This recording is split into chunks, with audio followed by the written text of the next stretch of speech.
Народна банка за текуваната година излезе со проекции за економски раст од 3,8%, а Светска банка со 3,2% раст. Со оглед на тоа што е изборна година, можете ли да ми кажете кои се вашите прогнози за раст на БВП, економскиот раст? За 2020? Да, добро, ова 2020 година секако на домашната сцена ќе ја обележат предвремените парламентарни избори. Веќе гледате дека ние како земја навлеговме во тој процес и тој процес главно ќе ја окупира првата половина од годината.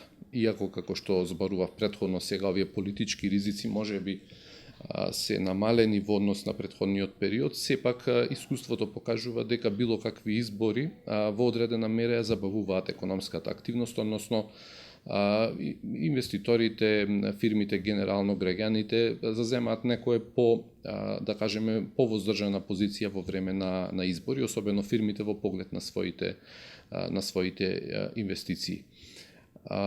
Друг фактор кој што е важен во моментов е што се случува со глобалната економија. 2019 на глобално ниво ја обележа, би рекол, трговската тензија помеѓу САД и Кина.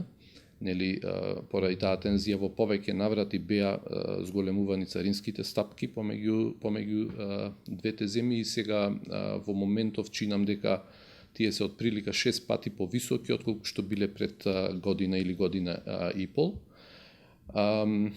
Во декември на тој план се пристапи кон потпишување на еден трговски договор кој што треба да ја стабилизира таа ситуација, меѓутоа повторно со некое постепено намалување на царинските стапки, значи нема враќање на состојбата која што била претходно одена, туку таа ќе се враќа постепено и ќе видиме колку тоа брзо ќе оди.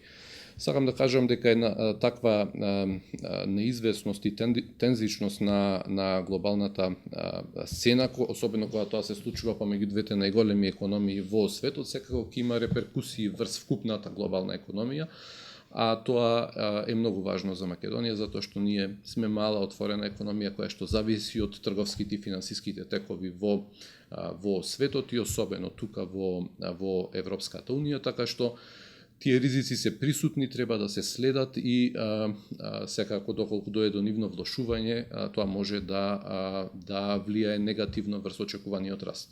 Инаку во поглед на проекциите што ги спомнавте, мислам дека се коректни. Сега, знаете, во тој, да кажеме, распон меѓу 3,4 или 3,2 и 3,8, тешко е да се каже од сега каде е точно ќе се позиционира растот поради овие ризици кои што ги дискутирав. Меѓутоа, тоа според мене и не е значајна дебата, затоа што дали ќе биде 3,2 или 3,8 за граѓаните нема да има никаква разлика. За да имаме ние значајна разлика, значајно отскокнување на животниот стандард на граѓаните, треба да имаме многу повисоки стапки на раст, а за тоа клучни се реформските процеси, како што дискутиравме од почетокот на интервјуво. За реформските процеси особено важен е овој надворешен екзоген процес на пристапување во Европската унија, значи отпочнување на процесот на преговарање, кој што самиот по себе е еден реформски процес, кој што е ставен во една таква рамка да ќе мора да се прават и реформи, кои што можеби на краток рок и не се така популарни, меѓутоа на долг рок тоа е единствениот начин да дојдеме до повисоки стапки на раст.